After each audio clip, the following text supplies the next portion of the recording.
உன்னத பாட்டின் புஸ்தகம் 2ஆம் அதிகாரம் 2வது வசனம் சொல்லுது, முள்ளுகளுக்குள்ளே லீலி புஷ்பம் எப்படி இருக்கிறதோ அப்படியே குமாரத்திகளுக்குள்ளே எனக்கு பிரியமானவளும் இருக்கிறாள்.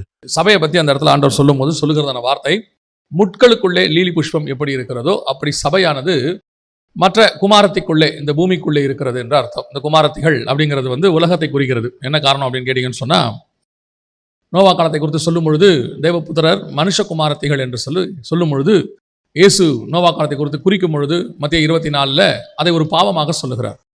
பெண் கொண்டும் பெண் எடுத்தும், புசித்தும் குடித்தும் பெண் கொண்டும் பெண் எடுத்தும் அப்படின்னு. இந்த பெண் கொண்டும் பெண் எடுத்துங்கிறதுக்கு எது அடையாளம் அப்படின்னு கேட்டிங்கன்னா, தேவபுத்திரர் மனுஷகுமாரத்திகளோடு கூட இணைவது. இந்த மனுஷகுமாரத்திகள் அப்படிங்கிறது எதை குறிக்கிறது அப்படின்னு கேட்டிங்கன்னா, உலகத்தை குறிக்கிறது. தேவபுத்திரருங்கிறது தேவ பிள்ளைகளை குறிக்கிறதுக்கான ஒரு அடையாளம். அப்படி இருக்கும்போது இந்த உலகத்துக்குள்ளே சபையானது எப்படி இருக்கிறதா, முட்களுக்குள்ளே லீலி புஷ்பம் எப்படி இருக்கிறதோ, ஒரு லீலி புஷ்பம் என்று உங்களுக்கு தெரியும், அது வாசனை நிறைந்தது. அந்த லீலி புஷ்பமானது முட்களுக்கு நடுவில் இருக்கும் பொழுது அது ஒரு பீஸ்ஃபுல்லான இடத்துல இல்லை, ஒரு சமாதானமான இடத்துல இல்லை. நம்ம எல்லாம் விரும்புகிறது என்னன்னு சொன்னால், நம்ம வாழ்க்கை எப்பவுமே ஆவிக்குரிய வாழ்க்கையாக இருக்கட்டும், எந்த வாழ்க்கையாக இருக்கட்டும், ஒரு சமாதானமான சூழ்நிலை அமைய வேண்டும் என்று சொல்லி நாம் விரும்புகிறோம். அது உண்மை, அது நம்ம அதை ஆண்டவர் நமக்கு அருளுகிறார். ஆனால் அதற்கு முன்பாக நாம் கடந்து வர வேண்டிய பாதை என்று கொஞ்சம் இருக்கிறது. எடுத்த உடனே ஆண்டவர் என்ன செஞ்சிருதில்ல, சமாதானமான பாதையை கொடுத்துறதில்ல. இப்போ இஸ்ரவேல் ஜனங்களை செங்கடலை கலக்க பண்ணிட்டாரு. கடக்க பண்ணின உடனே அவங்க அந்த பக்கம் வந்துட்டாங்க. வந்த இடம் எதுன்னு கேட்டிங்கன்னு சொன்னால், அவர்களுக்கு பாலும் தேனும் ஓடுகிற தேசம் அல்ல. அந்த பக்கம் வந்தால் வனாந்திரம் தான் இருக்குது. அந்த வனாந்திரத்தை நீங்கள் கிராஸ் பண்ணும் பொழுது தான் பாலும் தேனும் ஓடுகிற தேசம் இருக்கிறது. யோர்தானை விட்டு வெளியே இயேசு வந்த உடனே நேரடியாக அவரை கொண்டு போயிட்டு ஆண்டவர் ஜெபாலயத்தில் வச்சு பிரசங்கம் பண்ண வைக்கல. வெளியே வந்த உடனே 40 நாள் வனாந்திரத்துக்கு கூட்டிகிட்டு போயிடுறார். அங்கே ஒரு காட்டு மிருகங்களுக்கு நடுவே சஞ்சரிக்கிறார். அதற்கு பிறகுதான் அவர் ஊழியத்தையே ஆரம்பிக்கிறார். ஆண்டவர் ஒரு ஆசீர்வாதத்தை கொடுக்கறதுக்கு ஆண்டவர் வல்லமை உள்ளவராக இருக்கிறார். ஆனால் நம்மை கொண்டு போய் வைக்கிற இடம் எப்படி இருக்குன்னு கேட்டிங்கன்னா, சில நேரத்தில் முட்களுக்கு நடுவில் தான் வைக்கிறார். அந்த முட்களுக்கு நடுவில் அதெல்லாம் முள்ளு, இது மட்டும்தான் லீலி புஷ்பம்னு நிரூபிக்க வேண்டியது நம்முடைய வேலையாக இருக்கிறது. நாம பல நேரத்தில் என்ன சொல்கிறோம், இந்த முள்ளா இருக்குதுங்கிறோம். முள்ளா இருக்குதுன்னு சொன்னால், அதுக்கு நடுவில் நான் ஏன் உன்னை வச்சிருக்கிறேன்னு கர்த்தருக்கு ஒரு திட்டம் இருக்கிறது. அந்த திட்டத்தினால தான் கர்த்தருக்கு இந்த பிளேஸ்மெண்ட் ரொம்ப முக்கியம். ஆண்டவர் பூமியில் இடத்த ரொம்ப முக்கியமாக நினைப்பார். எதுக்காக சொல்கிறேன்னா, ஆதாமுக்கு எல்லையை வகுக்கும் போதே வசனம் சொல்லுது, இஸ்ரவேலின் புத்திரன் எண்ணிக்கைக்கு தக்கதாக அவர் எல்லைகளை வகுத்தார். எப்போ ஆதாமுக்கு வகுக்கும் போதே வகுத்துட்டாராம். 2000 வருஷம் கழிச்சு வரப்போற மக்களுக்கு அவர் என்ன செய்யறாரு, எல்லைகளை முன்னாடியே வகுத்துறாரு. ஆனா சுத்தி யாரை வச்சிருக்கிறாரு அப்படின்னு பாத்தீங்கன்னா, எல்லாம் முள்ளு. இன்னைக்கு இஸ்ரவேலை சுத்தி எல்லாம் என்னதான் இருக்குது, முள்ளு தான் இருக்குது. ஆனா முள்ளுக்கு நடுவுல தான் இது என்ன இருக்கும், லீலி புஷ்பம் இருக்கும். அப்பதான் இது லீலி புஷ்பம்னு வெளியே தெரியும். எல்லாமே லீலி புஷ்பமா இருந்துச்சுன்னா இது லீலி புஷ்பம் வெளியே தெரியாது, 10ஓட 11 போயிடும். நாம தனித்து தெரியணும்னு சொன்னா முள்ளுகளுக்கு நடுவுல கொண்டு போய் தான் கர்த்தர் வைக்கிறார். அந்த முள்ளுகளுக்கு நடுவுல நாம வாசம் வீசி, அந்த முள்ளுகளுக்கு நடுவில் நான் முள்ளு இல்லை, நான் ஒரு மலர், நான் ஒரு லீலி புஷ்பம் அப்படிங்கிறத நம்ம நிரூபித்து காட்டும் பொழுதுதான் நேச நம்மை பார்த்து ஒரு சாட்சி சொல்லுவார், முள்ளுகளுக்கு நடுவே என்னுடைய நேச இருக்கிறாள் அப்படின்னு ஆண்டவர் சொல்வார். அதே மாதிரி தான் ஆண்டவர் இந்த உலகத்தில் சபையை வச்சிருக்கிறார். சபையானது ஒரு பீஸ்ஃபுல்லான இடத்துல இருக்காது. பீஸ்ஃபுல்லான இடத்துல நம்ம விரும்புகிறது என்னன்னா, பீஸ்ஃபுல்லான இடத்துல நாம இருப்போம். யோசிச்சு பாருங்க, தாவீதை சுற்றி வசனம் சொல்லுது, தாவீது தன்னை சுற்றி எல்லாம் சமாதானமாக இருந்தது அப்படின்னு இருக்கு. எப்ப நல்லா கவனிச்சு பாருங்க, அவன் யுத்தம் பண்ணி பண்ணி பண்ணி பண்ணி பண்ணி ஒரு பீரியட்ல ஓஞ்சி போறான். ஓஞ்சி போன பிறகு சொல்ற ஆண்டவர், இனி நீ சமாதானமா இருப்ப, உன்னை சுத்தி எல்லாம் என்ன இருக்கும், சமாதானமாக இருக்கும். அதுவே சாலமோனை எடுத்துக்கோங்க, யுத்தமே கிடையாது, வெறும் சமாதானம் தான். எங்க பார்த்தாலும் ஆசீர்வாதம் தான், எந்த பக்கம் திரும்பினாலும் ஆசீர்வாதம் தான், ஒரே ஜாலி தான். எல்லாரும் பார்ப்பாங்க, போவாங்க, வருவாங்க, ஆஃபரிங் கொடுப்பாங்க, எல்லாம் இருக்குது. கடைசியில் சாலமோன் விழுந்து போனான். இன்னை வரைக்கும் கர்த்தர் சொல்லும் போது சாலமோனின் சிங்காசனம் சொல்லவே மாட்டாரு, தாவீதின் சிங்காசனம் என்று தான் கர்த்தர் சொல்லுகிறார். அதுக்கு என்ன காரணம் அப்படின்னா, அவன் பட்ட பாடுகளினாலே, பட்ட உபத்திரவத்தினாலே அவன் பிரமாணங்களை கற்றுக்கொண்டான். அவனுக்கு தெரியும் அந்த சீட்டோடைய வேல்யூ தெரியும். ஒரு சீட்டோடைய வேல்யூ நமக்கு தெரியணும்னா எவ்வளவு கஷ்டப்பட்டு அவன் உட்கார்றன்றது தான் ரொம்ப முக்கியம். அப்படி உட்கார்ந்தாதான் அந்த சீட்டு, நான் இந்த இடத்துக்கு வரத்துக்கு எவ்வளவு கஷ்டப்பட்டேன், அப்பதான் நமக்கு அந்த பெருமை வராது. பல நேரங்களில் திடீர்னு கொண்டு போய் உட்கார வச்சிருவாங்க, அது மேலே உட்காந்துரும். உட்காந்துருச்சுன்னா அதோட வேல்யூ. இப்போ சாலமோனே வச்சுக்கோங்க, அவனை கொண்டு போய் அப்படி ராஜாவா உட்கார வச்சாச்சு. தாவீதை ராஜா உட்கார வைக்கிறதுக்கும் சாலமோன் ராஜா உட்கார வைக்கிறதுக்கும் அதான் வித்தியாசம். தாவீதை கொண்டு போய் உட்கார வச்சாச்சு. ஏன் தாவீதை தவிர ஒரு ராஜா கூட தாவீது மாதிரி இல்லை. திருப்பி திருப்பி ஆண்டவர் சொல்றாரு, தாவீதை மாதிரி. அவன் ஒருத்தன் தான் வனாந்தரத்திலிருந்து ராஜாவாக மாறினவன். இவங்க அத்தனை பேரும் அரண்மனையிலிருந்து ராஜாவாக மாறினவர்கள். வனாந்தரத்திலிருந்து ராஜாவா மாறுறவனுக்கும் அரண்மனையிலிருந்து ராஜாவா மாறுறவனுக்கும் வித்தியாசம் இருக்குது. இப்போ ஒரு 3 நாளைக்கு முன்னாடி ஒரு ஊழியக்காரோட பேசி கொண்டிருக்கும் போது அவருடைய பையனும் என் கூட வந்துகிட்டே இருந்தார். அவரும் ஊழியத்தில் இருக்கிறார். பேசிக்கொண்டே வரும்போது அந்த ஊழியக்காரர் சொன்னார், சபையில் ரொம்ப பிரச்சனைங்க, எல்லாரும் இது பண்ணுறாங்க, ரொம்ப ஜனங்களாம் ஒரு மாதிரி இருக்கிறாங்க அப்படின்னு சொல்லும் போது அந்த பையன் ஒரு வார்த்தை சொன்னான், நான் சொல்கிறேன் அங்கிள், போனா போட்டோம் விடுங்க அப்படின்னு சொல்கிறேன், அப்பா கேட்க மாட்டேங்கிறாரு அப்படின்னு. அதுக்கு அவர் சொன்னார், நடந்து அந்த ஒரு ஆத்மாவை சேர்த்தது எனக்கு தான் தெரியும் அப்படின்னாரு. அந்த ஆத்மா ஒவ்வொன்றா சேர்த்து கொண்டு வந்தது எனக்கு தான் தெரியும், அதில் ஒன்று போனால் கூட என்னால் தாங்க முடியாது அப்படின்னாரு. அதுதான் தாவீது ராஜாவானதுக்கும் சாலமோன் ராஜாவானதுக்குமான வித்தியாசம். அப்போ முள்ளுகளுக்கு நடுவில் இருந்து தான் நாம் நிரூபிக்க முடியும், உபத்திரவத்துக்கு நடுவில் இருந்து தான் நான் நிரூபிக்க முடியும். ஆண்டவர் சொல்றார், சபையானது அப்படிப்பட்ட இடத்திலிருந்து தான் வரும். இப்போ ஒரு காரியத்தை நம்ம பார்க்க போகிறோம். எனக்கு ரொம்ப ஆச்சரியமாக சில காரியங்களை, அதாவது ரெகுலராக வாசிக்கிற பகுதி தான், அதை வாசிக்கும் பொழுது எப்படி இதெல்லாம் முள்ளுகளுக்கு நடுவில் இவ்வளோ பர்ஃபெக்டாக இருந்துச்சு அப்படிங்கிறது வந்து ரொம்ப ஆச்சரியமா இருக்கு. நோவா காலத்தில் சில காரியங்களை வாசிக்கும் பொழுது, ஏன்னா இயேசுவே சொல்றார், நோவா காலத்தில் எப்படி நடந்ததோ அப்படியே மனுஷகுமாரன் வரும் காலத்திலும் நடக்கும். மனுஷகுமாரன் காலத்தில் இப்போ இதான் மனுஷகுமாரன் வரும் காலம், இந்த காலத்திலும் அதே மாதிரி தான் இருக்கும். ஆனால் அன்னைக்கு இருந்ததுல அவங்கெல்லாம் எப்படி தன்னை காத்து கொண்டார்கள் என்பது ரொம்ப ஆச்சரியமா இருக்கு. வாசிங்க, முதலாவது ஒரு விஷயத்தை வாசிங்க. ஆதியாகமத்தின் புஸ்தகம் 7ஆம் அதிகாரம் 2வது வசனத்தை வாசிங்க. பூமியின் மீதெங்கும் வித்தை உயிரோடு காக்கும்படிக்கு சுத்தமான சகல மிருகங்களிலும் ஆணும் பெண்ணுமாக, சுத்தமில்லாத மிருகங்களில் ஆணும் பெண்ணுமாக. இந்த சுத்தமான மிருகங்கள், சுத்தம் இல்லாத மிருகங்கள், கவனிங்கள், கர்த்தர் உண்டாக்கும் போது அத்தனையும் சுத்தமானது. கர்த்தர் உண்டாக்கும் போது அத்தனையும் சுத்தமானது. கர்த்தர் உண்டாக்கும் போது சுத்தமானது சுத்தம் இல்லாததுன்னு உண்டாக்கல. கர்த்தர் உண்டாக்கும் போது எப்படி உண்டாக்குனாரு? ஆதியாகமம் 1:24 வாசிங்க பார்ப்போம். பின்பு தேவன் பூமியானது ஜாதி ஜாதியான ஜீவ ஜந்துக்களாகிய நாட்டு மிருகங்களையும் ஊரும் பிராணிகளையும் காட்டு மிருகங்களையும் ஜாதி ஜாதியாக பிறப்பிக்க கடவது என்றார். அது அப்படியே ஆயிற்று. அப்ப கர்த்தர் உண்டாக்கும் போது எப்படி உண்டாக்கி இருக்கிறாரு? ஜாதி ஜாதியான காட்டு மிருகம், நாட்டு மிருகம். அதே அதிகாரத்தில் கடைசியா சொல்றாரு, கர்த்தர் தான் உண்டாக்கின எல்லாவற்றையும் பார்த்தார், அது மிகவும் நன்றாக இருந்தது. அப்ப கர்த்தர் உண்டாக்கின எல்லாமே என்னதுதான்? நல்லது. கர்த்தர் உண்டாக்கின எதுவுமே தீமையானது கிடையாது, எல்லாமே நல்லது. அப்படி எல்லாமே நல்லதாக இருக்கும் பொழுது, அந்த ஆதாம் காலத்துல இருந்து நோவா காலம் வரைக்கும் ஒரு 1650 வருஷம்னு வச்சுக்கோங்களேன். இந்த 1650 வருஷத்துல எல்லாம் எப்படி மாறிடுச்சு? சுத்தமானது சுத்தம் இல்லாததுன்னு மாறிடுச்சு. இங்க காட்டு மிருகம் நாட்டு மிருகம் தான் இருந்துச்சு, எல்லாமே சுத்தமா இருந்துச்சு. ஆண்டவர் உண்டாக்கும் போது எல்லாம் நன்றாக இருந்தது, சுத்தம் இல்லாததுன்னு ஒண்ணுமே இல்லை, எவ்ரிதிங் இஸ் பெர்ஃபெக்ட். ஆனால் ஒரு 1650 வருஷம் முடியும் போது பார்த்தா பூமி எப்படி இருக்குது? சுத்தம் உள்ளது சுத்தம் இல்லாததுன்னு இருக்குது. இதுல ஆச்சரியம் என்னன்னு கேட்டீங்கன்னா, எல்லாமே கெட்டு போச்சுன்னு ஆண்டவர் சொல்றார். அந்த வசனம் என்ன சொல்லுது பாருங்க, 6ஆம் அதிகாரம் 11வது வசனம். பூமியானது தேவனுக்கு முன்பாக சீர்கெட்டதா இருந்தது, பூமி கொடுமையினால் நிறைந்திருந்தது. அதோட அர்த்தம் என்ன? எல்லா மிருகமும் சுத்தம் இல்லாத மாறிட்டே இருக்கு, அருவருப்பா மாறிட்டே இருக்குது. ஆனால் இது எல்லாம் அருவருப்பா போச்சு, நம்ம பார்வைக்கு எல்லாமே அருவருப்பா தான் இருக்குது. நோவா பார்வைக்கு அப்படிதான் இருக்குது, எல்லாம் போச்சு, எல்லாம் முடிஞ்சிச்சு. எல்லாம் முடிச்ச பிறகு கர்த்தர் சொல்றாரு, நீ எல்லா மிருகத்தையும் பார்த்துட்டல, அதுக்கு நடுவுல போய் பாரு, சுத்தமானதுன்னு கொஞ்சம் இருக்கும். எல்லாமே சீர்கேடு, எல்லாமே கொடுமை, ஆனால் இந்த மிருகங்களில் மட்டும் சுத்தமானதுன்னு கொஞ்சம் இருக்கும், அதை போய் பிடிச்சிக்கிட்டு வாங்குறாரு. எதை பிடிச்சிட்டு வா? 7 ஜோடு பிடிச்சிக்கிட்டு வாங்குறாரு. சுத்தம் இல்லாததுல 1 ஜோடு, சுத்தமானதுல 7 ஜோடு. இது வந்து புதிய ஏற்பாட்டு பிரமாணத்துக்கான அடையாளம். ஏன்னா அவன் எல்லாத்தையும் பிடிச்சி முடிச்ச பிறகு கர்த்தர் சொல்வார் 7 ஜோடு தனியா புடின்னு. அதோட அர்த்தம் வந்து நியாயப்பிரமாணம் முடிவடைஞ்ச பிறகு 7 சபையினுடைய காலங்கள் உருவாகுது, அதுக்கான ஒரு அடையாளம், அது முன் அடையாளம். ஆனால் அந்த இடத்துல ஆண்டவர் சொல்லும் போது தெளிவா சொல்றாரு நோவா கிட்ட, எல்லாமே கெட்டு போச்சுப்பா, இந்த கெட்டு போன எல்லாத்துக்குள்ளேயும் ஒரு சுத்தமானதுன்னு கொஞ்சம் இருக்கும், சுத்தமானதுன்னு 7 இருக்கும், அதை கண்டுபிடிங்கிறாரு. அதை எங்கிட்ட கொண்டு வா, அதுவும் பேழைக்குள் வர வேண்டும்.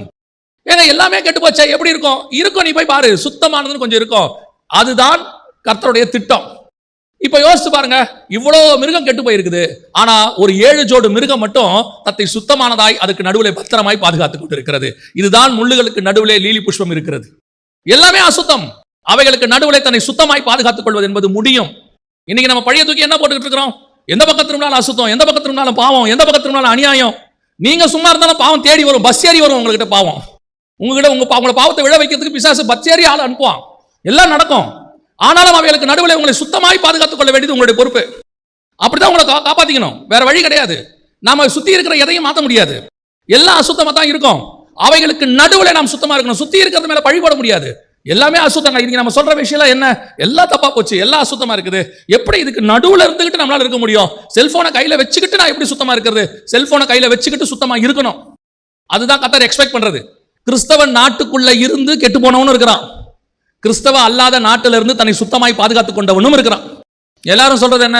ஐயோ அங்க போனா கஷ்டம், இங்க போனா கஷ்டம் சொல்லுவாங்க. மத்திய கிழக்கு நாடுகளுக்கெல்லாம் போயிட்டா அங்க சர்ச்சுக்கே போக முடியாதுங்க, அங்க சர்ச்சை நடத்தவே முடியாது, அதனால அங்க போனா ஆவிக்குரிய வாழ்க்கையே வீணா போயிடும் அப்படின்னு சொல்லுவாங்க. விஷயம் தெரியுமா?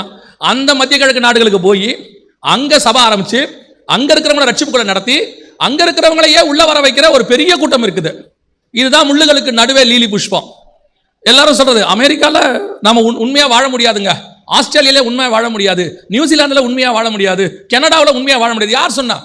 அங்கேயும் கர்த்தருக்காக வைராக்கியம் உள்ளவர்கள் இருக்கிறார்கள், தங்கள் பிள்ளைகளை வைராக்கியமாய் வளர்க்க வேண்டும் என்று சொல்லுகிறவர்கள் இருக்கிறார்கள், அங்கேயே வச்சு பிள்ளையை பத்திரமா பாதுகாக்கிறவர்களும் இருக்கிறார்கள். அதுதான் முள்ளுகளுக்கு நடுவே லீலி புஷ்பம். முடியும், அசுத்தத்துக்கு நடுவுல சுத்தமா வாழ முடியும், தன்னை அதோடு கூட இணைத்துக் கொள்ளாதபடி. எப்படி இந்த சுத்தமானது வாழ்ந்துச்சு?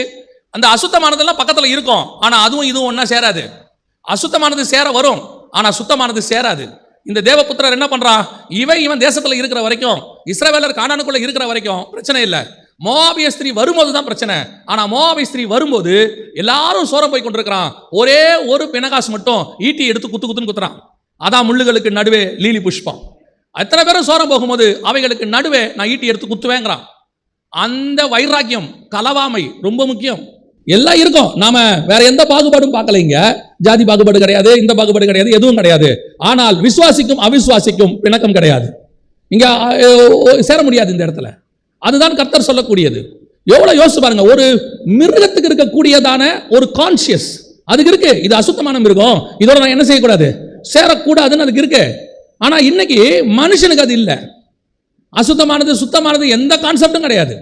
எதா இருந்தாலும் சரி, நான் சொல்றது வெறும் சரீர பிரகாரமாய் அல்ல, அது ஆகாரத்திலேயாக இருக்கட்டும் அல்லது எது வேணாக இருக்கட்டும், அதை பத்தி அவனுக்கு ஒரு கவலையுமே கிடையாது. உடனே ஆண்டவர் கிருபை உள்ளவர், மன்னிச்சிருவார். உங்கள் ஆராதனை எப்படிப்பட்டதாக இருக்கிறது? இன்னைக்கு நிறைய அசுத்தமான ஆராதனை இருக்குது. அசுத்தமான ஆராதனை பண்றது தான் இன்னைக்கு ஆராதனைங்கிற மாதிரி ஒரு ஃபார்முலாவை உருவாக்கிட்டாங்க. அப்படி உருவாக்கும் பொழுது அவைகளுக்கு நடுவே சில லீலி புஷ்பம் இருக்கிறது. அது எது உண்மையான ஆராதனை என்பதை ஆராதித்துக் கொண்டு இருக்கிறது. நமக்கு அன்னைக்கு தெரியாது, எல்லாம் அசுத்தமா இருக்கும், எல்லாம் ஆடும், எல்லாம் குதிக்கும், எல்லாம் பாடும், எல்லாம் விசிலடிக்கும், எல்லாம் கத்தும், கூக்குரலிடும், ஓலமிடும். அதுக்கு நடுவில் ஒரு கூட்டம் தன்னை ஜீவாதார பலியாக கொடுத்து புத்தி உள்ள ஆராதனை பண்ணி கொண்டு இருக்கும்.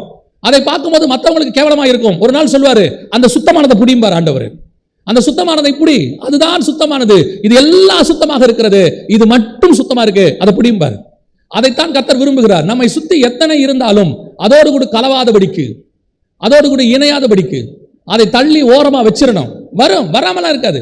இந்த பூமியில நீங்க இருக்கிற வரைக்கும் சாத்தான் உங்களுக்கு விரோதமாய் போராடி கொண்டே தான் இருப்பான். அது கண்கள் இச்சையா இருக்கும், ஜீவனத்தின் பெருமையா இருக்கும், மாம்சத்தின் இச்சையா இருக்கும், போராடிக்கிட்டே தான் இருப்பான். நீங்க எவ்வளவு ஓடினாலும் போராடிக்கிட்டே தான் இருப்பான். நீங்க ஓட அது விரட்ட நீங்க ஓடிக்கிட்டே தான் இருக்கணும். அந்த அசுத்தத்தை உங்க சுத்தத்தோட கலவாதபடிக்கு பாதுகாத்துக் கொள்ளணும். ஒரு செத்த ஈ பரிமளக்காரன் தைலத்தை என்ன செஞ்சிடும்? நாரி போக பண்ணிடும். அந்த செத்த ஈய கிட்ட வராம பாத்துக்க வேண்டியதான் நம்முடைய வேலை. ஒரு மிருகத்துக்கு இருக்கக்கூடிய சுபாவம் யாருக்கு இல்லை? இன்னைக்கு மனுஷனுக்கு இல்லை. பலகீனம் கேட்டா நம்ம உடனே காரணம் சொல்லிடும், பலகீனங்க. பலகீனத்துல ஏன் மிருகத்துக்கு இல்லாத பலகீனமா? ஒரு பூனை பாருங்க, நாயோட சேராது பாருங்க, சுத்தமாய் தன்னை பாதுகாத்துக் கொள்ளுது. அதுவும் சொல்றாங்க, புறாவை பத்தி எல்லாம் சொல்றாங்க, ரொம்ப அற்புதமான குவாலிட்டிஸ் இருக்குமா மிருகத்துக்கிட்ட. மிருகத்துக்கிட்ட இருக்கிற குவாலிட்டிஸ் இன்னைக்கு யாருக்கிட்ட இல்ல? மனுஷங்கிட்ட இல்ல. இன்னைக்கு சுத்தமானதையும் அசுத்தமானதையும் கொண்டு வந்து தேவ பலிபீடத்தில் நிற்க வைக்கக்கூடிய ஆசாரியர்கள் அநேகர் இருக்கிறார்கள். நீங்களே முடிவெடுக்கணும். நீங்க சொல்லிடணும், இந்த தம்பி இது ஆகாது, இது நடக்காது. ஒரு தாய் சொன்னால் தன் மகளை பார்த்து, அவிசுவாசியோடு கூட திருமணம் செய்வதற்கு நான் ஒரு நாளும் ஒத்துக்க மாட்டேன், சான்ஸே இல்லைன்னு சொன்னா. மகள் சொன்னா, நான் உங்ககிட்ட வந்து பர்மிஷனே கேட்கல, நான் இன்ஃபர்மேஷன் கொடுக்குறேன்னா. அந்த அம்மா சொன்னா, நீ இன்ஃபர்மேஷன் கொடு, பர்மிஷன் கொடு, நான் ஜாப் பண்ண போறேன் பாத்துக்கண்ணா. உபவாசம் போட்டு ஜாப் பண்ணா நடந்தது என்ன தெரியுமா?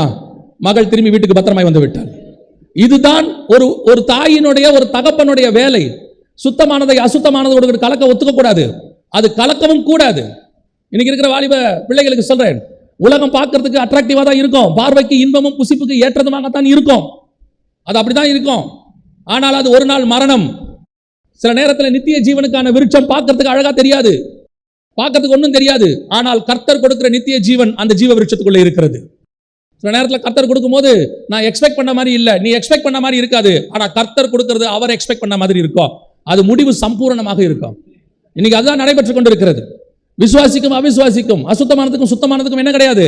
சம்பந்தம் கிடையாது. பூமி முழுக்க அப்படி இருக்கட்டும்.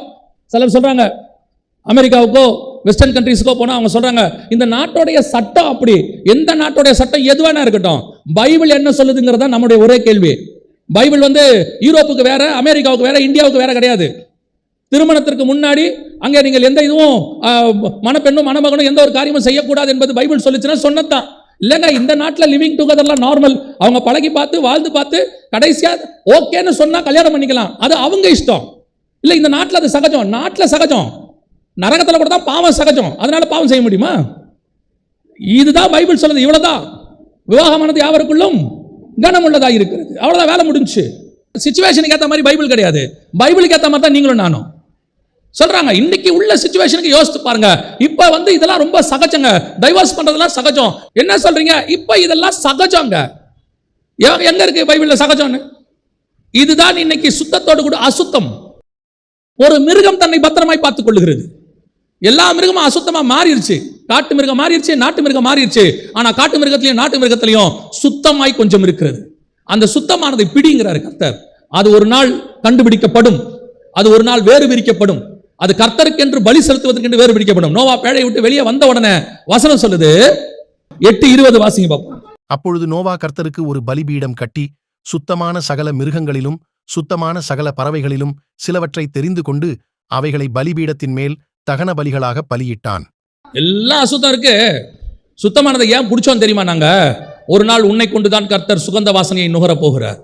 அதுதான் கர்த்தருக்கு வாசனை கொடுக்க போகிறது. கர்த்தர் அந்த பலியைத்தான் சுகந்த வாசனையை நுகர போகிறார்.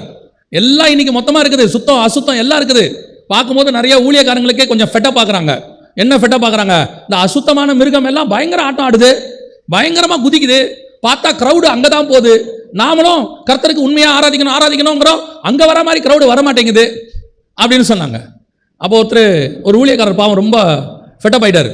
ஃபெட்டப் ஆயிட்டு சொல்றாரு, ஐயா அவர் வந்தாரியா, வந்து சர்ச்சை ஆரம்பிச்சாரியா, 6 மாசம் கூட ஆகலையா, 1000 பேர் வந்துட்டாங்கய்யா அப்படின்னாரு. சொல்லிட்டு சொன்னாரு, அவரு எவ்வளோ அநியாயம் பண்றாரு, அவர் பண்றதெல்லாம் அநியாயமா இருக்குது. பெற்றோருக்கு விரோதமா பிள்ளைகளை கொண்டு போய் திருமணம் பண்ணி வைக்கிறாரு, எல்லா அருவருப்பையும் செய்யறாரு. ஆனா அவர் சர்ச்சில் அவர் 500 பேர் வந்துட்டாங்க, 1000 பேர் வந்துட்டாங்க, நாம இவ்வளவு உயிரை கொடுத்து ஊழியம் பண்றோம், நம்மதுல 200-300 தான் வந்துகிட்டு இருக்குது அப்படின்னாரு. ரொம்ப சிம்பிளுங்க, நீங்க அதை பத்தி யோசிக்க வேண்டாம். நமக்கு குழந்தை பிறந்துச்சுன்னா வருஷத்துக்கு 1 தான் பிறக்கும். ஊர்ல இருக்கிற குழந்தையெல்லாம் திருடி கொண்டாண்டா எத்தனை இருக்கும்? ஒரே நாள்ல 50 கூட இருக்கும். நான் சுவிசேஷம் சொல்லி ஆதாயம் பண்ண ஆத்மா எத்தனை இருக்குதுங்கிறதா இங்க கேள்வி. அடுத்த சபையில இருந்து திருடிட்டு வந்து எத்தனை வச்சிருக்கிறன்றது இங்க விஷயமே கிடையாது. நான் நினைக்கலாம், சர்ச்சை ஆரம்பிக்கும் போது 4000 பேர் வந்துடலாம், சர்ச்சை ஆரம்பிக்கும் போது 2000 பேர் வந்துடலாம். நான் சுவிசேஷம் சொல்லி எனக்குள்ள வந்தவன் எத்தனை பேர்? அதுதான் சுத்தமானது. அதுதான் அதுல சுத்தமானது. இன்னைக்கு அசுத்தம் அப்படியே பெருகுது. பார்க்கறதுக்கு எல்லா பக்கமும் பெருகிட்டு போகுது. பெருகிட்டு போக போக நல்ல ஊழியக்காரனுக்கெல்லாம் ஃபெட்டப் ஆகுது. என்னடா அது இப்படி போகுது, இவனுங்களை கண்ட்ரோல் பண்ணவே முடியாதா, இப்படி பண்ணிட்டு இருக்காங்களே. கர்த்தர் சொல்றாரு, கொஞ்சம் பொறுமையாயிரு, அது மாதிரி அப்படியே போயிட்டே இருக்கட்டும். ஒரு நாள் வரும், அவைகளுக்கு நடுவில் இருந்து சுத்தமானதை ஏழை நான் கண்டுபிடிப்பேன். அந்த சுத்தமானது யார் தெரியுமா? அந்த முள்ளுகளுக்கு நடுவே லீலி புஷ்பம் இருக்கிறது போல எனக்கென்று கொஞ்சம் சபையை நான் வைத்திருக்கிறேன். ஆண்டவர் திருப்பி திருப்பி சொல்வாரு, பின்பறிப்புக்கென்று சில பழங்களை நான் விட்டு வைத்திருக்கிறேன். அதுதான் முள்ளுகளுக்கு நடுவே லீலி புஷ்பம். இன்னைக்கு நீங்கள் உயர்த்தப்படாமல், ஒருவேளை கண்டுகொள்ளப்படாமல், இன்னைக்கு ஒருவேளை நீங்கள் மற்றவர்களைப் போல உயர்த்தப்படாமல், அவர்களுக்கு கிடைக்கக்கூடிய கனம் கிடைக்காமல், ஒருவேளை அவங்களைப் போல நீங்கள் பலுகி பெருகாமல், சில காரியங்களை நீங்கள் ஒருவேளை அவங்க மத்தியில நீங்கள் குறைவாக தாழ்வாக காணப்படலாம். இந்த யோனாவுக்கு திடீர்னு ஒரு செடி முளைக்கும், பார்த்திருக்கீங்களா? என்ன செடி? ஆமணக்கு செடி. எப்படி முளைச்சிச்சான்? குடு முளைச்சிரும். அப்படியே ஒரே நாள், அவ்வளவுதான். அவருக்கு ஒரே சந்தோஷம். ஒரே நாள்ல எப்படி வாழ்ந்துட்டோம்? ஒரே ஒரு பூச்சி போதும், ஒரே பூச்சி போதும். நல்லா கவனிச்சு பாருங்க, 30 வருஷம் நிக்கிற மரத்தை ஒரு பூச்சியால அழிக்கவே முடியாது. அந்த பூச்சி செத்து போகும். அந்த மரத்துக்கு தேவையான இம்யூனிட்டி பவர் அந்த மரத்திலேயே இருக்கும். எத்தனையோ பறவை வரும், எத்தனையோ மிருகம் நிழல்ல நிற்கும், ஆனா மரம் ஒண்ணுமே ஆகாது. காரணம், அது வேரூன்றி இருக்கிறது. இந்த ஒரு நாள்ல வளர்ந்து திடீர்னு மேல வந்து புஷ்னு மேல வருது, ஒரு நாள் திடீர்னு காணாம. இந்த அசுத்தமானதெல்லாம் அப்படித்தான். அசுத்தமானதெல்லாம் பாருங்க, குட்டி போடும் போது பைபிள்ல எதெல்லாம் அசுத்தமான மிருகம்னு சொல்றாரோ அதெல்லாம் குட்டி எப்படி போடும் தெரியுமா? 7 குட்டி 8 குட்டி போடும் அட்ட ஸ்டெச்சுக்கு. நீங்க சுத்தமானதுன்னு ஆண்டவர் சொல்றாருல, ஒரு ஸ்டெச்சுக்கு 1 தான் போடும், ஒரு ஸ்டெச்சுக்கு 1 தான் போடும். ஆடு பாருங்க 1 போடும், மாடு பாருங்க 1 போடும். இதுதான் பலிக்கு யூஸ் பண்ணுவாரு ஆண்டவர். இந்த பலிக்கு யூஸ் பண்றதெல்லாம் இப்படித்தான், ரொம்ப கஷ்டப்பட்டு 1 2 தான் வரும், மிஞ்சி போச்சுன்னா 3 4 வரும். ஆனா அந்த அசுத்தமானது போறதுல பண்ணி எல்லாம் இருக்குல்ல, போட்டுக்கிட்டு போயிட்டே இருக்கும். இன்னைக்கு அசுத்தமானதுக்கு நடுவில் சுத்தமானதை கர்த்தர் தேடுகிறார். நீங்களும் நானும் எப்படி இருக்கிறோம் என்பதை கர்த்தர் பார்த்து கொண்டிருக்கிறார். முதலாவது, நோவா காலத்துல கொஞ்சம் மிருகங்கள் அதான் ரொம்ப முக்கியம், தன்னை சுத்தமாய் பாதுகாத்துக் கொண்டது. அந்த மிருகத்துக்கு இருக்கிற சுபாவம் நமக்கு இருக்கணும். நான் கலக்க மாட்டேன், அது என்னதான் பலுகி பெருகி அசுத்தமானதெல்லாம் பூமியை நிரப்பினாலும், பூமி கொடுமையினால நிறைஞ்சாலும் நான் என்னை சுத்தமாய் பார்த்துக்கொள்வேன். அப்ப சிலர் கேட்பாங்க, நீ சுத்தம்னு என்ன பிரயோஜனம், பாரு அசுத்தம் தான் பலுகி பெருகி பூமியை நிரப்பிருச்சு, நீ சுத்தம் ஒரு இடத்துல ஒடுங்கி கிடக்கிற. ஆண்டவர் சொல்வாரு, நீ ஒடுங்கி கிடக்கிற, ஒரு நாள் நீ தான் தேவனுக்கே சுகந்த வாசனையாய் மாற போகிறாய். அசுத்தமானது கணக்கிலேயே எடுக்கப்படாது, நீ சுகந்த வாசனையாய் நிற்க போகிறாய். இரண்டாவது வாசிங்க, ஆதியாகமத்தின் புஸ்தகம் 7ஆம் அதிகாரம் 17, 18, 19 வாசிங்க. ஜலப்பிரளயம் 40 நாள் பூமியின் மேல் உண்டானபோது ஜலம் பெருகி பேழையை கிளம்ப பண்ணிற்று. அது பூமிக்கு மேல் மிதந்தது. ஜலம் பெருவெள்ளமாகி பூமியின் மேல் மிகவும் பெருகிற்று. பேழையானது ஜலத்தின் மேல் மிதந்து கொண்டிருந்தது. ஜலம் பூமியின் மேல் மிகவும் அதிகமாய் பெருகினதினால் வானத்தின் கீழ் எங்குமுள்ள உயர்ந்த மலைகளெல்லாம் மூடப்பட்டன. வசனத்தில் நல்லா கவனிச்சு பாத்தீங்களா? ஃபர்ஸ்ட் 17வது வசனத்துல பூமி முழுக்க தண்ணி உண்டாயிருச்சு, அதுக்கு மேல நிக்குது என்னது, பேழை. 18வது வசனம், ஜலம் பெருவெள்ளமாகி பூமியின் மேல் மிகவும் பெருகிற்று. பேழையானது இப்ப எங்க நிக்குது? ஜலத்தின் மேல் நிக்குது. அதுக்கு முந்தின வசனத்துல பூமியின் மேல் மிதந்தது. கடைசியா மலைகள் எல்லாம் மூடப்பட்டது. இப்ப பேழை எங்க இருக்குது? அதுக்கும் மேல இருக்குது. ஒரு பேழையை கர்த்தர் செய்ய சொன்னாரு. பேழையை செய்ய சொல்லிட்டு கர்த்தர் சொல்ற வார்த்தை என்ன? 6ஆம் அதிகாரம் 18, 19. ஆனாலும் உன்னுடனே என் உடன்படிக்கை ஏற்படுத்துவேன், நீயும் உன்னோடு கூட உன் குமாரரும் உன் மனைவியும் உன் குமாரன் மனைவிகளும் பேழைக்குள் பிரவேசியுங்கள். சகல விதமான மாம்ச ஜீவன்களிலும் ஆணும் பெண்ணுமாக வகை ஒன்றுக்கு ஒவ்வொரு ஜோடும் உன்னோடு உயிரோடு கூட காக்கப்படுவதற்கு பேழைக்குள் சேர்த்துக்கொள். பேழைக்குள்ள சேர்த்துக்க சொல்லிட்டாரு. இப்ப பேழை அடுத்த ஜெனரேஷனை தன் கையில வச்சிருக்குது. பேழை என்ன செய்யுது? அடுத்த ஜெனரேஷனை தன் கையில வச்சிருக்கு. ஏன்னா பேழை திருப்பி கீழே வந்தாதான் நோவும் அவன் குமாரரும் பலுகி பெருக முடியும். பேழை கீழே வந்தாதான் உள்ளுக்குள்ள இருக்கிற மிருகங்கள்லாம் பலுகி பெருக முடியும். அப்போ பேழையினுடைய வேலை என்னன்னா, நெக்ஸ்ட் ஜெனரேஷனை பாதுகாக்க வேண்டிய பொறுப்பு மொத்தம் இருக்குது. இப்ப பேழை பாக்குது பூமி முழுக்க தண்ணி, அதுக்கு மேல தண்ணி வச்சுக்கிச்சு. இப்ப பூமியை தாண்டி தண்ணி மேல போக போக பேழை பாக்குது, நீ எவ்வளவு வேணா மூடு, நான் அதுக்கு மேல போய்கிட்டே இருப்பேன். கடைசியில ஜலம் எந்த அளவுக்கு வந்துருச்சு? மலைகள் எல்லாம் மூடி 15 முழம், கிட்டத்தட்ட எவரெஸ்டுக்கு மேல, இன்னைக்கு கணக்கு சொல்றேன், எவரெஸ்டுக்கு மேல 22 அடிக்கு தண்ணி வந்துருச்சு. இப்ப பேழை பாக்குது, நீ மலையனா மூடு, பூமியனா மூடு, எவ்வளவு வேணா மூடு, ஆனா என்ன மட்டும் நீ மூடவே முடியாது, நான் அதுக்கு மேல போய் நின்று கொள்வேன் என்று சொல்லுகிறேன். ஏன்? என் கையில் இருப்பது இந்த ஜெனரேஷன் இல்ல, என் கையில் இருப்பது அடுத்த ஜெனரேஷன். நான் கீழே போனா தான் அடுத்த ஜெனரேஷன் வரும். இந்த எண்ணம் பேழைக்கு இருக்கணும். இந்த பேழை எவ்வளவு தண்ணி வந்தாலும் தண்ணி பாதுகாச்சு பாருங்க. வெறும் தண்ணி இல்லாம பூமியில இருந்த பேழை, தண்ணி வர வர வர வர பேழை அதுக்கு மேல போயிட்டே இருக்குது. ஒருவேளை நீங்க சொல்லலாம், இது பேழையோடைய சுபாவம் அதானுங்க, நம்ம அப்படியே தண்ணி வர வர போட்டு மேலதானே போகும், அதனை கீழேவா நிற்கும், அதான இயல்பு. இல்ல, பேழை ஒரு காரியத்தை செஞ்சுச்சு, அதனால தான் அது மேல போச்சு. அந்த காரியத்தை பேழை செய்யாமல் இருந்திருந்தால் எல்லாத்தோடு கூட சேர்ந்து பேழையும் அழிஞ்சிருக்கும். பேழை என்ன செஞ்சுச்சு? வாசிங்க, ஆதியாகமத்தின் புஸ்தகம் 6ஆம் அதிகாரம் 14வது வசனத்தை வாசிங்க.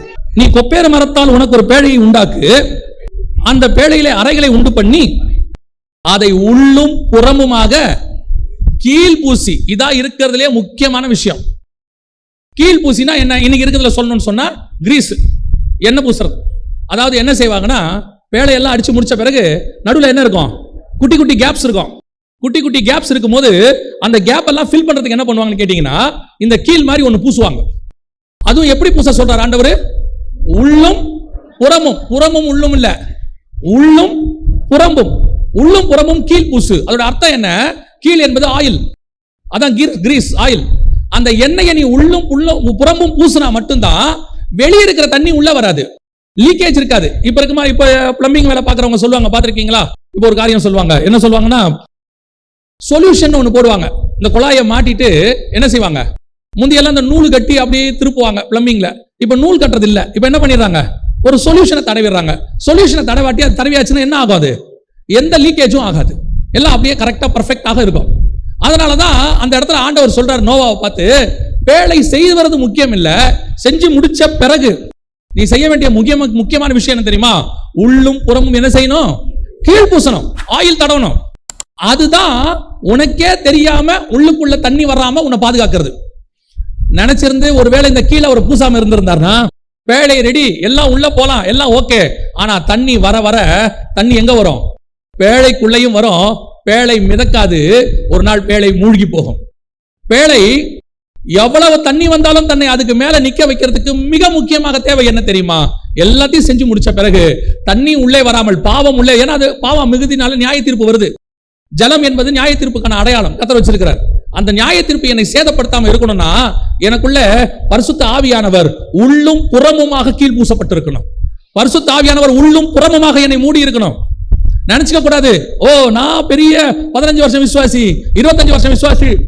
எப்பேற்பட்ட பரிசுத்தவான்கள்லாம், எப்பேற்பட்ட வேத பண்டிதர்கள்லாம் கர்த்தருடைய கிருபைன்ட்டு போயிடுறாங்க. ஒண்ணுமில்லையா, கர்த்தருடைய கிருபையான்ட்டு போயிடுறாங்க. உலகத்தான எடுத்துக்கங்க, எவ்வளவு பெரிய அவார்டு வாங்குறான், அவன் சொல்லிட்டு போயிடறான் எல்லாமே கடவுள் தான் அப்படின்ட்டு போயிடறான். ஆனா நம்ம ஆளுகளுக்கு கொஞ்சம் வந்த உடனே அப்படியே உள்ளும் புறமும் கீழ் இல்ல, அப்படியே கொஞ்சம் கொஞ்சமா பெருமை உள்ள போகுது. கொஞ்சம் கொஞ்சமா பெருமை உள்ள போய் ஒரு நாள் என்ன மாதிரி ஒரு தீர்க்கதரிசி உண்டா அப்படின்னு கேட்பாங்க. இன்னைக்கு கீழ் பூசப்படாம இருக்குது.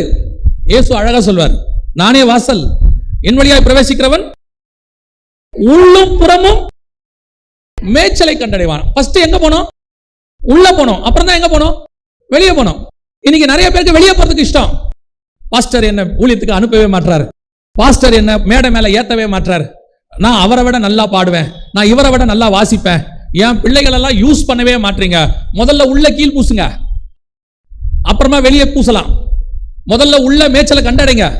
கர்த்தர் ஏத்தாம இருக்கிறாரு. நல்லா தெரிஞ்சுக்கொள்ளுங்க. சில நேரங்களில் தாவீதை அவர் ராஜாவாக மாத்திட்டார். சாமுவேல்ட்ட போய் சொல்லிட்டார், ஈசாயின் மகனை என்ன பண்ணிரு, ராஜாவை அபிஷேகம் பண்ணிருட்டார். அபிஷேகம் பண்ணியாச்சு. மறுநாள் காலையில தாவீது சவுல்ட்ட போய் சொன்னாரா, நேத்து என்ன ராஜாவை அபிஷேகம் பண்ணிட்டாங்க, நீங்க கொஞ்சம் விலகிக்கிங்க, from today itself appointment order என் கையில் தான் இருக்குது, வேணா சாமுவேல்ட்ட கேட்டு பாருங்க சொன்னாரா? இல்ல, ராஜாவாக அபிஷேகம் பண்ணது ஒரு நாள், ராஜாவானது வேறொரு நாள். இடையில கொஞ்சம் தாவீது கற்றுக்கொள்ள வேண்டியது இருந்துச்சு, தாவீது கொஞ்சம் ஓட வேண்டியது இருந்துச்சு, தாவீது கொஞ்சம் கோலியாத்தை ஜெயிக்க வேண்டியது இருந்துச்சு, தாவீது கொஞ்சம் கற்றுக்கொள்ள வேண்டியது இருந்துச்சு. எல்லாத்தையும் பழக்க வைக்கிறாரு. பழக்க வச்ச பிறகு ஒரு நாள் வந்தது, ஜனங்களே கூட்டிட்டு போய் தாவீதை ராஜாவாக உட்கார வச்சுட்டாங்க. நமக்கு ராஜாவாகணுங்கிற ஆசை இருக்குது. கர்த்தர் ராஜாவும் ஆசாரியமா அழைச்சிருக்கிறார், அழைப்பு இருக்குது, யாரும் இல்லைன்னு சொல்லல. ஆனால் ஏற்ற காலத்தில் உயர்த்தப்படுக்கு அவருடைய பலத்த கரத்துக்குள் அடங்கி இருக்கணும். ஏன்னா இன்னும் உள்ள மேய்ச்சல் முடியல. கர்த்தருக்கு தெரியும், இப்ப கொண்டு போய் உட்கார வச்சா தம்பி என்ன ஆவான், இப்ப உட்கார வச்சா தம்பி என்ன மாதிரி செய்வான். இன்னைக்கு உள்ள கீழ் பூசல, வெளியே கீழ் பூசுறதுக்கு ஒரு கூட்டம் ரெடியா இருக்கு. உள்ள கீழ் பூசல. கர்த்தர் சொல்றாரு, உள்ளும் புறமும் கீழ் பூசு. அப்பதான் எவ்வளவு தண்ணி வந்தாலும் அது உன்னை மட்டும் அழிக்காது, உன்னை மட்டும் அழிக்காது. என்ன காரணம்? பேழை எவ்வளவு தண்ணி வந்தாலும் மிதக்குதே, கீழே பூமியில இருக்குது, தண்ணி வருது, பேழை கிளம்பிட்டு இருக்கு. அப்படியே கிளம்பி போது பூமி முழுக்க தண்ணி, பேழை அப்படி நிக்குது. இப்ப பாக்குது பூமியெல்லாம் மறைஞ்சிருச்சு, வெறும் தண்ணியில இருக்கு பூமி. இப்பவும் பேழை மிதக்குது. இப்ப பார்த்தா கொஞ்சம் சிகரங்கள்லாம் தெரியுது. அதையும் தாண்டி 15 முழத்துக்கு தண்ணி பேழை பாக்குது. இன்னும் மேல போவோம், எவ்வளவு மேல வேணா போவோம். இப்ப யோசிச்சு பாருங்க, பூமிக்கும் வானத்துக்கும் நடுவில் நிக்கிற மாதிரி இருக்கு பேழை. அவ்வளவு நடுவில் நிக்குது, ஆனாலும் பேழை கவிழவே இல்லை, பேழை அழியவே இல்லை. காரணம் என்ன தெரியுமா? அதுக்குள்ள இருக்கிற மிக முக்கியமான குவாலிட்டி, தண்ணி ஒரு டிராப் கூட உள்ள வராதபடிக்கு தன்னை முழுவதுமாய் கீழ் பூசி இருந்துச்சு. வெறும் பேழை மட்டும் இருந்திருந்தா சான்ஸ் இல்ல, கீழ் பூசி இருக்கணும். அதான் ஃபைனல் ஸ்டெப். நீங்க ரட்சிக்கப்பட்டீங்க, ஞானசானம் எடுத்துட்டீங்க, சபைக்கு வந்துட்டீங்க, முக்கியம் இல்ல. பரிசுத்த ஆவியில நிரம்பி இருக்கணும். நிரம்புறது மட்டும் முக்கியம் இல்ல, அவருடைய அழைப்பை பெற்றிருக்கணும். ஒரு நாள் கர்த்தரே உங்களை கிளம்ப பண்ணுவார். அதுவும் உடனே தூக்கிட்டு போய் மலைக்கு மேல நிறுத்த மாட்டாரு, கொஞ்சம் கொஞ்சமா தூக்கிட்டு போவார். நம்முடைய நான் ஏற்கனவே சொன்னேனே, நம்முடைய ஆண்டவருடைய உயர்வு வந்து எப்பவுமே கிராஜுவலா இருக்கும். அதுதான் சொல்றேன், உங்களுக்கு ஆண்டவர் வச்சதை, ஆண்டவர் கொடுத்த ஊழியத்தை, அழைப்ப, மேன்மையை ஏற்ற நேரத்தில் கர்த்தர் உயர்த்தி கொண்டு மேலே போவார். அது வரைக்கும் உள்ளேயும் புறமும் கீழ் பூசிட்டீங்களான்னு மட்டும் பார்த்துக்கோங்க. அந்த கீழ் பூசப்பட்டு நீங்க ரெடியா இருக்கிறீங்களா? தண்ணி உள்ள வராதபடிக்கு பாதுகாத்து கொண்டிருக்கிறீங்களா? உங்ககிட்ட 2 பொறுப்பு இருக்குது. ஒன்று, இந்த ஜெனரேஷனை பாதுகாக்கணும். அந்த ஜெனரேஷன் தான் அடுத்த ஜெனரேஷனை உருவாக்க போகுது. சபை இந்த பொறுப்பு ஒவ்வொருத்தருக்கும் இருக்குது. அந்த பொறுப்பு நம்ம கிட்ட இருக்கு. நான் ஏன் பர்ஃபெக்டா இருக்கணும் தெரியுமா? நான் பர்ஃபெக்டா இருக்கிறதுனால இன்னைக்கு இருக்கிறவர்களுக்கு மட்டுமல்ல, இனி வரப்போற இன்னொரு தலைமுறைக்கும் நான் பிரயோஜனம் உள்ளவனாய் மாறணும். ஆண்டவர் ஒரு நாள் இந்த பேழையை பத்தி படிச்சுட்டு இருக்கும்போது ஒரு கேள்வியை உணர்த்தினார். பேழை எவ்வளவு நாள் கட்டப்பட்டது அப்படின்னு. குறைஞ்சபட்சம் 100 வருஷம் கட்டியிருக்கிறார். ஏன்னா கர்த்தர் 500வது வருஷம் தான் நோவா கிட்ட என்ன செய்யறாரு, பேசுறாரு. ஜலப்பிரளயம் வரும்போது 600வது வருஷம்னு பைபிள் சொல்லுது. அப்ப கிட்டத்தட்ட எத்தனை வருஷம் கட்டியிருக்கிறாரு? 100 வருஷம் கட்டியிருக்கிறாரு. பேழை எத்தனை வருஷம் ஊழியம் பண்ணுச்சு? 1 வருஷம், ஒரே 1 வருஷம். இந்த வருஷம் 2ஆம் மாசம் 17ஆம் தேதி, அடுத்த வருஷம் 1ஆம் மாசம் 2ஆம் மாசம் 17ஆம் தேதி வேலை முடிச்சு. கிட்டத்தட்ட 1 வருஷம் 10 நாள் என்னமோ சம்திங், இவ்வளவுதான் ஊழியம் பண்ணியிருக்கு. ஆண்டவர் இந்த கேள்வியை கேட்ட உடனே எனக்கு கொஞ்சம் பக்குன்னு இருந்துச்சு. என்னன்னா, 1 வருஷம் ஊழியம் பண்றதுக்கு எத்தனை வருஷம் ப்ரிப்பரேஷன்? 100 வருஷம் ப்ரிப்பரேஷன். 1 வருஷம் ஊழியம் பண்றதுக்கு 100 வருஷம் ப்ரிப்பரேஷன். இயேசு எத்தனை வருஷம் ஊழியம் பண்ணாரு? 3.5 வருஷம். எத்தனை வருஷம் ப்ரிப்பேர் ஆனாரு? 30 வருஷம். 3 வருஷம் ஊழியம் பண்றதுக்கு 30 வருஷம். மோசே எத்தனை வருஷம் ஊழியம் பண்ணாரு? 40 வருஷம். எத்தனை வருஷம் ப்ரிப்பேர் ஆனாரு? 80 வருஷம். எகிப்துல 40, வனாந்தரத்துல 40. அங்க பார்வோன் குமாரத்தின் மகன், இங்க மேய்ப்பன். 40 வருஷம் ஊழியத்துக்கு 80 வருஷம் ப்ரிப்பரேஷன். 3 வருஷம் ஊழியத்துக்கு 30 வருஷம் ப்ரிப்பரேஷன். 1 வருஷம் ஊழியத்துக்கு 100 வருஷம் ப்ரிப்பரேஷன். இன்னைக்கு நம்ம எல்லாம் ஊழியத்துக்கு எப்போ வரணும்னு ஆசைப்படுறோம்? ஆண்டவர் கேட்டாரு. 100 வருஷம் ப்ரிப்பேர் ஆச்சு 1 வருஷம் ஊழியம் பண்றதுக்கு. நான் அது படிக்கும்போது நான் ஒரு சந்தேகம் எனக்கு, ஆண்டவரே 1 வருஷம் தான் ஊழியமா, அப்போ 100 வருஷம் பண்ணா அப்படின்னு. ஆண்டவர் திருப்பி சொன்னாரு, உணர்த்தினாரு, அது 1 வருஷம் ஊழியம் பண்ணுச்சு. அந்த 1 வருஷம் ஊழியம் 4000 வருஷமா பூமியில இன்னும் ஜனங்க இருக்கிறாங்க. இன்னும் 4000 வருஷமா இவ்வளவு பேர் இருக்கிறதுக்கு யார் பண்ண ஊழியம் தான் காரணம்? அந்த 1 வருஷம் பேழை பண்ண ஊழியம் தான் காரணம். இயேசு 3.5 வருஷம் ஊழியம் பண்ணாரு. 2000 வருஷமா ஜனங்க ரட்சிக்கப்பட்டு கொண்டே இருக்கிறார்கள், தேவனால் மீட்கப்பட்டு கொண்டே இருக்கிறார்கள். மோசே 40 வருஷம் ஊழியம் பண்ணாரு. 2000 வருஷம் நியாயப்பிரமாணம் அவர்களை பாதுகாத்தது. ஊழியம் எவ்வளவு நாள் பண்றோன்றது முக்கியம் இல்ல, எவ்வளவு எஃபெக்டா பண்றோங்கிறது தான் முக்கியம். 13 புஸ்தகத்தை அவன் 30 வருஷத்துக்குள்ள எழுதி முடிச்சான். 2000 வருஷம் அதுதான் உங்களுக்கும் எனக்கும் வேதமாக இருக்கிறது. அதுதான் மினிஸ்ட்ரி, அதான் ஊழியம். அதுக்கு அவங்க ப்ரிப்பேர் ஆகிற வருஷம் இருக்கு பாருங்க, உள்ளும் புறமும் கீழ் பூசுற வருஷம், அது ரொம்ப முக்கியம். 100 வருஷம் ரெடியான 1 வருஷம் ஊழியம் பண்றது முக்கியம் இல்ல. ஆனா என் ஊழியம் இந்த உலகத்துல 2000 வருஷம் இல்ல 4000 வருஷம் நோவாவுடைய பேழையின் ஊழியத்தினுடைய எஃபெக்ட் இன்னை வரைக்கும் போயிட்டே இருக்குது, இன்ன வரைக்கும் நடந்துகிட்டே இருக்குது, இன்ன வரைக்கும் மக்கள் தொகை பெருகிட்டே இருக்குது. இவ்வளவுக்கும் யார் காரணம்? அந்த பேழை பண்ண 1 வருஷம் ஊழியம் காரணம். அந்த பேழை மட்டும் கீழ் பூசாம இருந்து உள்ள தண்ணி வந்திருந்தா அன்னையோட எல்லாம் அழிஞ்சு போயிருக்கும், மொத்தம் போயிருக்கும். அப்ப அந்த பேழையினுடைய ஊழியம் எவ்வளவு இம்பார்ட்டன்ஸ் பாருங்க, எவ்வளவு முக்கியம் பாருங்க. நாம செய்யற ஊழியம் சின்ன ஊழியமா பெரிய ஊழியமான்றது முக்கியம் இல்ல. அடிக்கடி எனக்கு ஆண்டவர் உணர்த்துற ஒரு விஷயம், நான் பில்லி கிரகமா மாறி பெரிய எவாஞ்சலிஸ்ட் ஆகிறேன்னு தெரியாது. ஆனா என் ஊழியத்துல ஒரு பில்லி கிரகமா உருவாக்கிட்டா கூட போதும், நான் உருவாக்கிட்டா போதும். நான் பில்லி கிரகம் ஆகிறேன்றது முக்கியம் இல்ல, என் ஊழியத்துல ஒரு பில்லி கிரகம் வந்தா போதும், அவ்வளவுதான். நான் தெரியாம போனா கூட பிரச்சனை இல்லை, வேலை காணாமல் போனாலும் பிரச்சனை இல்லை, அராரத் மலையில் அது உடைஞ்சு போனாலும் பிரச்சனை இல்லை. ஆனால் அதனுடைய ஊழியத்தினுடைய எஃபெக்ட் 4000 வருஷமா ஜனங்கள் பூமியில இருந்து கொண்டே இருக்கிறார். அதே மாதிரி தான் நம்ம ஊழியம் இருக்கணும், நம்முடைய வாழ்க்கை இருக்கணும், உள்ளும் புறமும் கீழ் பூசப்பட்டிருக்கணும். இன்னைக்கு ஆசைப்படுறீங்கல்ல, நான் போகும்போது என் சொத்துக்கெல்லாம் ஒரு வாரிசு பூமியில விட்டுட்டு போகணும்னு இருக்குல்ல, இவ்வளோ இருக்குது, எனக்குன்னு யாருமே இல்லை. அந்த ஆசை ஆபிரகாமுக்கே இருந்துச்சு, எனக்கு எல்லாம் இருக்குது ஆண்டவரே, பிள்ளை இல்லாம இருக்கிறேனே, நான் போகும்போது அடுத்த தலைமுறை இங்க இருக்கணும்னு ஆசை இருக்குதுல்ல. அதை விட மிக முக்கியம் என்ன தெரியுமா? நான் போகும்போது என் மூலமா ஒரு ஆவிக்குரிய தலைமுறை இந்த பூமியில இருக்க வேண்டும். அதுக்குத்தான் அந்த பூமியில வேலை செய்யணும். அதுக்கு நான் வேலை செய்யறதுக்கு உள்ளும் புறமும் என்ன செய்யப்பட வேண்டும்? கீழ் பூசப்பட வேண்டும், பரிசுத்த ஆவியில நிரம்பி இருக்கணும். அதனால தான் இயேசு சொல்றாரு, வெளியே மேய்ச்சல போறியா, ஊழியத்துக்கு போறியா, அதுக்கு முன்னாடி எங்க உட்காரு, எங்கிட்ட உட்காரு, உள்ள வந்து உட்காரு, உள்ளும் புறமும் மேய்ச்சலை கண்டடைவார். இயேசு கிறிஸ்துவே ஒரு நாள் ஃபுல்லா ஊழியம் பண்றதுக்கு முன்னாடி பிதாவின் சமூகத்துல போய் உட்கார்ந்து இருந்தார்னு வசனம் சொல்லுது. ஏசாயா புத்தகம் 50ஆம் அதிகாரம் 4வது வசனம் சொல்லுது, அவர் கற்றுக்கொள்ளுகிறவனை போல போய் உட்கார்ந்து இருந்தாராம். இயேசு கிறிஸ்துவை தேடி போறாங்க. பேதுரு மாமி வீட்டுல பெரிய மிராக்கிள் நடந்து முடிஞ்சிருச்சு. முடிஞ்ச உடனே மறுநாள் காலையே காத்தாலே கூட்டம் வந்துருச்சு, நிறுத்துறாங்க, ஜனங்க வந்துட்டாங்க. பேதுரு தேடி பார்க்கறாரு, இயேசுவை காணோம். அப்படியே போறாரு, போனா வனாந்தரத்துல ஜெபம் பண்ணிட்டு இருக்கிறார். போய் சீஷர்கள் அவரிடத்துல வந்து, ஜனங்கள் உம்மை தேடுகிறார்கள். இயேசு சொன்னாரு, வாங்க வேற ஊருக்கு போலான்னாரு. ஏன் வேற ஊருக்கு போலாங்கிறீங்க? கூட்டம் நிறைய வந்துருச்சே. அப்ப இந்த வேலையெல்லாம் என்ன பண்றது? அதுக்கு தான் ஒரு அம்மாவை சுகமாக்கி உள்ள விட்டுருக்கிறோம். அந்த ஊழியத்தை அந்த அம்மா செய்யும். ஆண்டவர் ஒரு ஊருக்கு ஒரு ஆளை ரெடி பண்ணி விட்டு போயிட்டே இருப்பாரு. இந்த கிராமத்துக்கு என்ன செய்யலாம்? அந்த பிசாசு பிடிச்சவனை விடுதலையாக்கி விட்டுரு. அப்புறம் நம்ம போவோம் வேற ஊருக்கு.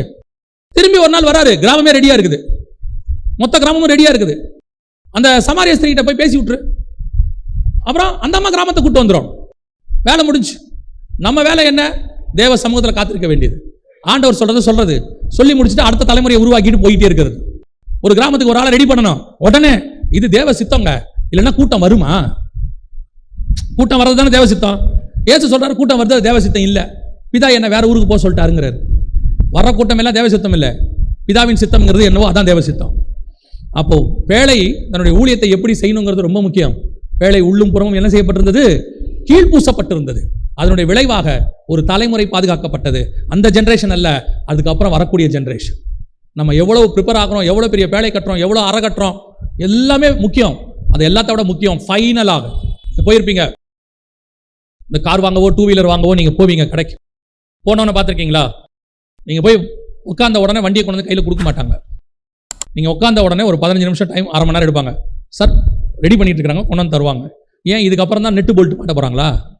இல்லை, அதுக்கப்புறம் ஒரு ஃபைனல் செக் ஒன்று பண்ணுவாங்க. எல்லாத்தையும் பிரேக்கு லைட்டு எல்லாத்தையும் செக் பண்ணி சுத்தமாக ஆயில் போட்டு துடைப்பாங்க. மேலே வண்டி வெளியே வரும்போது எப்படி வரும் தெரியுமா?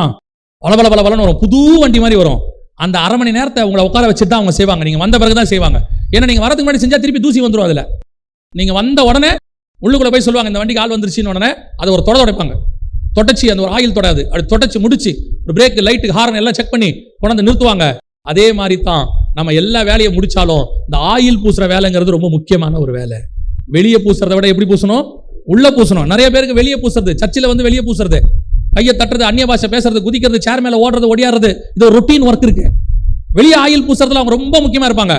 கர்த்தர் சொல்றாரு வீட்டுக்குள்ள பூசு, தனி அறையில பூசுங்க, உட்காந்து தேவ சமூகத்துல பூசுங்க, ஆண்டவருக்கு முன்பாக பூசுங்க. சிலருக்கு வந்து பாத்தீங்கன்னு சொன்னா அந்த எல்லாரும் எதிரிலையும் ஆவியில நிறையிறதுங்கிறது ஒரு சந்தோஷமான விஷயம் அவங்களுக்கு. அப்படியே அந்நிய பாஷை பேசுறது. நான் குற்றமா சொல்லல, நீங்க எவ்வளவுக்கு எவ்வளவு உள்ள கீழ் பூசுறீங்களோ அதான் ரொம்ப முக்கியம். வெளியவும் பூசணும். வேளை அவ்வளவு தண்ணிக்கு நடுவுல தன்னை பத்திரமாய் பாதுகாத்துக் கொண்டது. அதுதான் முள்ளுகளுக்கு நடுவே லீலி புஷ்பமாய் என்னுடைய நேச குமாரத்தி இருக்கிறாள்.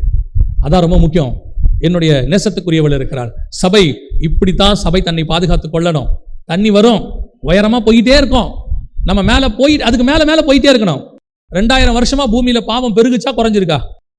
பெருகிட்டே தான் போகுது, குறையவே இல்லை, பெருகிட்டே தான் போகுது. பாவம் பெருக பெருக பெருக சபை அதை தாண்டி மேல போய்கிட்டே இருக்குது. சபை ஜெயிச்சுக்கிட்டே இருக்குது. சபை அதையும் தாண்டி போகும். இப்பவும் சொல்றேன், சபையை ஒரு நாளும் பாதாளத்தின் வாசல்கள் மேற்கொள்ளாது. சபை மேல போய்கிட்டே தான் இருக்கும். ஒரு நாள் வரும், தண்ணி எல்லாம் வத்தி போய் சபை மட்டும் பூமியில நிற்கும். அல்லேலூயா.